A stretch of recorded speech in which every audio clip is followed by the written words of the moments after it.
Welcome everyone to this second session of the Middle East Architecture Lab Live Academy webinar series. My name is Nicolas Turchi, and this is a Maya and Arnold intermediate level immediately following the beginner class that we had about 1 month ago. So I'm really glad to have the opportunity to keep working on this project, and this is actually, I think, a very interesting class, a bit different from the precedent. But first of all, for those of you who just tuned in, I just want to um, give a couple of words of introduction. So, my name is Nicolas Turchi, and I'm currently working at Zaha Hadid Architects as a designer in London, where I'm based, and I'm also an adjunct professor at the University of Bologna in Italy. Um, I'm focusing on computation and architecture and how they work together, and also sometimes when I get the opportunity, especially in my academic career, let's say, I tend to pair this with a more theoretical approach to the software, to the computation, and this is also perhaps what I'm gonna try to do today. So the webinar will be once again oriented towards Maya in combination with Arnold. So we'll be focusing on Maya, and you won't need to download anything but the Autodesk software, which you can find for free as a trial. And Arnold, you will have it built in as a plugin, and it's kind of like new default rendering engine that you have in Maya, and it replaced Mentoray, which was the previous one. We might touch on just a bit on Rhino, maybe just like doing very little super short and simple scripting in Grasshopper, just because I want to show you within this workflow. I also want to just make sure to include import and export from Maya, possibly I think to Rhino, because it's like kind of the most used workflow, I would say. And then we will cover. We won't go through the very basics of Maya, and for that I would say like you can either watch my introduction or find some basic tutorials to get prepared. But just in general, we will get some notions about how to set up a project, and then I will also teach you how to customize your interface and tools and add some kind of like scripted tools and buttons to your shells. And then we will mainly go through advanced 3D modeling, polygon modeling techniques. And then I think by the end, we will get some cool, perhaps not animation, but we will get some cool rendering with Arnold as well. So I'm actually gonna skip the part about the user face introduction. That's something that you can still find on YouTube in my previous video. So there was like a 45 minutes videos that you can rewatch for those of you who skipped the Maya beginner class. I think that's kind of like a good exercise to go through it in preparation for this one. And about this specific class, I'm very excited actually, because this is a sort of like a throwback for me. Got so many requests about going through the workflow that I deploy for this specific project, which is the MMT project that I developed for my undergrad thesis. So it's been a few years already, and I'm really interested, really keen on showing this workflow and exploring it with you guys, because I think it's it's an interesting exercise. First of all, this project was initially developed not using Maya, but I always said that I wished I knew Maya at that time, which is true, and so I decided to like trying to reach the same result with Maya. And as I thought, it proved to be much easier and faster than the workflow that I used before. So just a couple of words about this project, because I think it's also interesting, since this is an introduction, to give you a bit of framework of like, I mean, we're not gonna go deep in it because it's a architecture thesis, of course, but just a bit of words about how we got there. I think then it's gonna be much more satisfying to, like if you follow along with the class to complete a project that you build from scratch, but you also know what's the thought behind. So you can get the tools, but then you can also then kind of like reapply the tools but within a meaning, which to me is always way more important than simply teaching a tutorial. So this project actually started in at a very urban scale, I would say. So like I started by analyzing sort of like at the scale of a city. This was the city of Bologna in Italy, and it's really focused on the idea of the infrastructure. The infrastructure that is becoming something more, like it's kind of like getting to a level where the the threshold between what is infrastructure and what is architecture is extremely blurred. And this is really what I was interested in. And in order to achieve that, the concept of urban fluxes, urban flows, was introduced, and became a hot topic throughout the thesis period. So this, as you might know, this happened especially in some cities in Italy because of the historical background. But basically, like medieval cities, the way they used to grow was kind of like in a concentric way, and then you will have the historical walls surrounding the historical city center. And then there was a moment when the industrialization period came through, and like the here I'm talking more about like railway stations, especially the railways. It was like the first mean of transportation, like mass transportation that came up, and started to change the urban fabric. This happened in a certain way within the Italian cities, where you had this a big distinction between the historical nucleus of the fabric of the urban plot, and then you will have kind of like the surrounding the countryside and so on.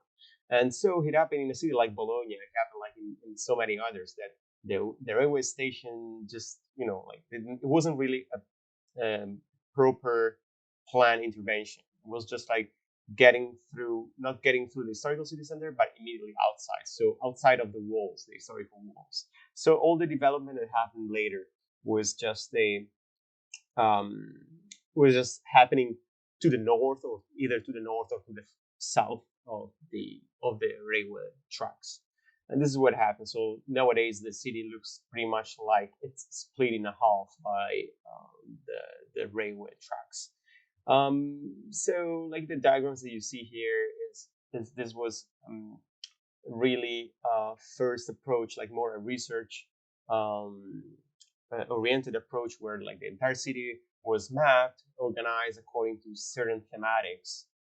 Then all these numbers, the people and the flows coming from the railway station would be redirected towards a specific, um, I would say, like urban attractors, right? And so this was like, so like a mapping approach.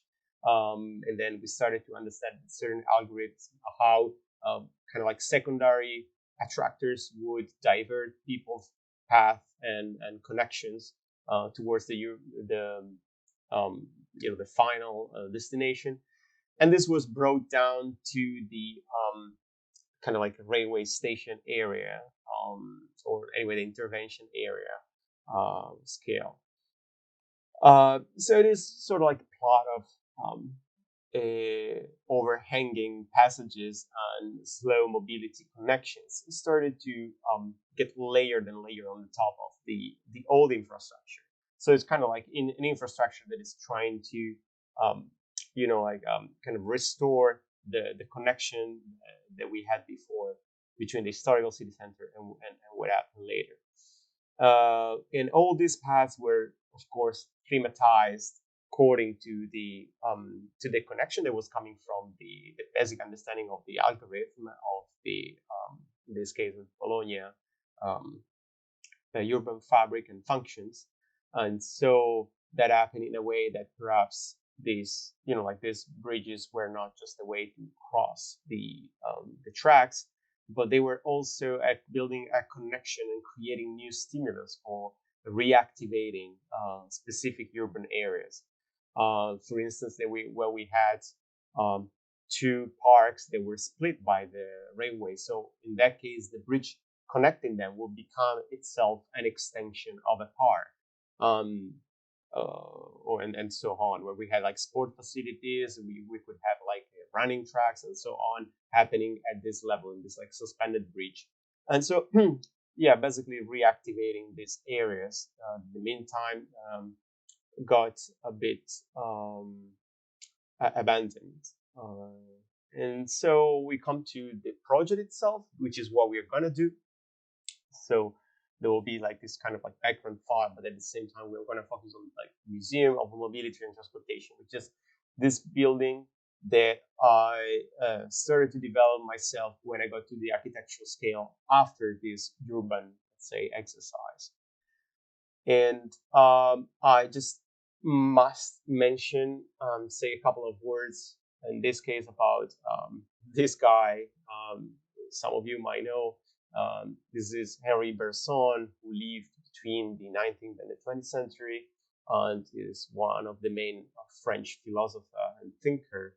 I think he won the Nobel Prize and wrote a couple of books, among the most famous, like Duration and Simultaneously, and Matter and Memory as well. And I look at his thoughts because as I had to design a museum of mobility, I started to question myself at the very basic, like what would be the main component? How would I describe mobility itself? So I deconstruct the concept of mobility into a very interesting relationship between space and time, and then I started to dig into some of the philosophical concepts. But just to cut it short.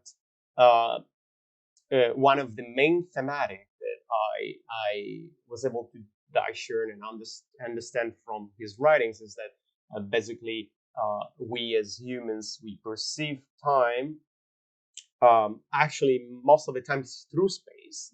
That's true, but at the same time that there is this sort of like dichotomy that is existing inside ourselves, where we have two main understanding of time and events and how this is happening. And this is on one hand we have this sort of like time or space time, as there is this extreme important correlation. Let's not forget like this that Bergson himself he was living at the same time of Einstein. So when all the theory of relativity happened, and the two of them also had many discussion about this. But anyway, so there is this distinction between the space-time of science, that's sort of the mathematical space-time type, and then the space-time of consciousness, which is the one that is more related to our own interpretation of what's happening around us, and also it's a very kind of interiorized version of it. So this is a project where I hope you can kind of read that there is some tension, there is some conflicting moments, and I think this was also the success of the project. So to build up this tension, where you had, for instance, like spaces like this, where I was trying really to get to the representation and like kind of architectural interpretation of this idea of the mathematical and scientific time, which is really expressed through these intervals. So mathematical space-time can be sequenced, can be named, can be you can list the qualities, but specifically you can list the quantities. And so this was happening through this kind of like a glass envelope, and then there was like this portal system that was repeating, and this was of course linked to the program as well. So this will happen where the program itself was more kind of that part of the program of a museum that is more related to logistics and time and schedules, like the entrance, for instance, the main desk, um, back of house, and so on. And then restaurants. And then this will start to merge and start to build up this sort of dichotomy when the visitor would go through and start to explore more and more the galleries themselves. Like if you think about a museum and a gallery in a museum, that's a place where you start to lose a bit the sense of time, right? Like you get a bit lost in the galleries, and this happens because of expectations sometimes. Like you are going through and see a series of artworks, and then your mind is already kind of building up expectation for the next room, for the next artwork, and so on. But it also happens with strategic exercises operated by architects as well, the way these galleries are designed. And so, like to me, this will kind of like end up in a community in a way, when this building is like throwing itself towards the railway tracks. So like that's probably the moment where these two things are coming together. Before they were like conflicting, and then at the end you get like these panoramic terraces towards the railway station. You hear the sound like the train is approaching a platform, blah blah blah, and so there is both kind of like the schedule and the logistic and scientific time thing, but all together with a more kind of like human sense of what is time for us, and more kind of like an individualized and interiorized version of like bringing up you memories of you in the train, or actually who's in the train, and traveling, and so on. So I think this is actually getting very closer to the concept of duration from Person as well. So yeah, this is pretty much it. I don't want to get it too long, but I thought it could be interesting actually to explain this project between we go and start, because the class will be just uh, simply hands-on working on Maya, starting from scratch, and developing something very very similar to what we see on the screen. Of course, like this is it's not like a rational building, so kind of like easy to reproduce with a tutorial. Like it will be exactly the same. And here it's really difficult to say, well, like like this specific section at this point will look exactly like this. But I think that's not the point. So yeah, I will probably just like this is kind of like what we are gonna go through. So we will build up a workflow of like a kind of like growing movement on kind of like dynamic shapes that are coming together in order to get something like this. And then also, compared to last time where which was more like an introduction to Maya, this time I will take some basics for granted, right? So I will just trying to speed up a bit the process, because the good thing is that there will be a lot of like kind of repeating patterns, or kind of like tools that we will be using perhaps in different time, in different ways, with some variations, but still. So I think by the end of the 4 hours, you will be able to master them, as you will be looking at them from different perspectives as well. And then I really value the fact that it's very hands-on. So you're starting from scratch, like black screen, right? And then from a primitive, you get to this type of design, of architecture. And then you also quickly visualize it on the screen with Arnold, which I think it's kind of like a good workflow. I mean, I really value it, and I really hope you guys will do too.